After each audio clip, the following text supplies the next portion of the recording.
তুমি যদি ওকে হেঁটে বাড়ি চলে যেতে বলো তাও চলে যেতে পারবে।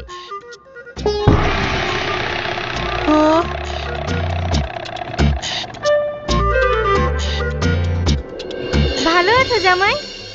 হ্যাঁ মা, ভালো আছি। আপনারা সবাই ভালো আছেন তো? হ্যাঁ বাপ, ভালো আছি। রমজান, তোজো, কই তোরা? দেখ তোদের দোলা ভাই এসে।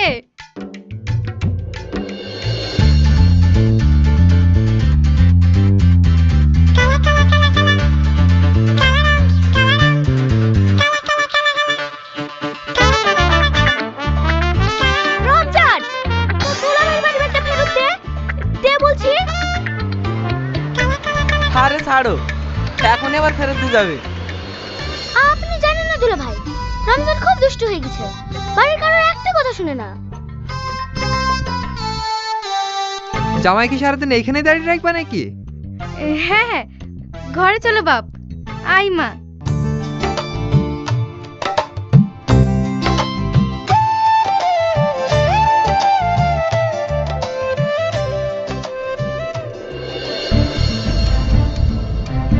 আমার সব টাকা লেগে গেল।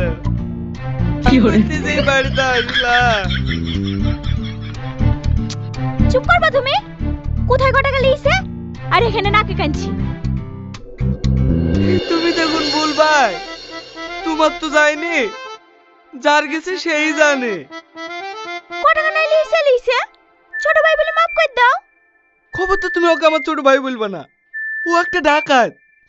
না হলে কেউ এইবার দিনে দুপুরে চোখের সামনে মানি ব্যাগ খালি করে দিতে পারে?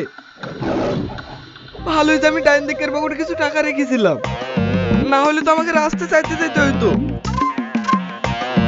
আসবে বাবু। হ্যাঁ, আব্বা তোমাদেরকে খেতে দেওয়ার জন্য ডাকছে। ঠিক আছে তুই চ, আমরা যাচ্ছি। আমি তো চলে যাব, কিন্তু ওর বাড়ি থেকে মনে হলো এই ঘরে আমার নামে কে কি বলছে। ভাই, আপনি কিছু বলছিলেন নাকি? না না, আমি আবার কি বলবো? কে নেন আপনার কাগজ? মানিব্যাগের ভেতরে ছিল। আমি ভেবেছিলাম কাগজের ভেতরে কিছু টাকা থাকবে। আপনি মানিব্যাগ মোটা দেখানোর জন্য কাগজ ভরেছেন কে জানে। এটা রাখেন আমার তরফ থেকে।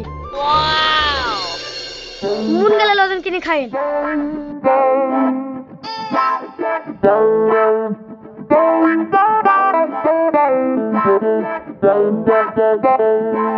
এই টাকাটা রাখো, কেউ কিছু চাইলে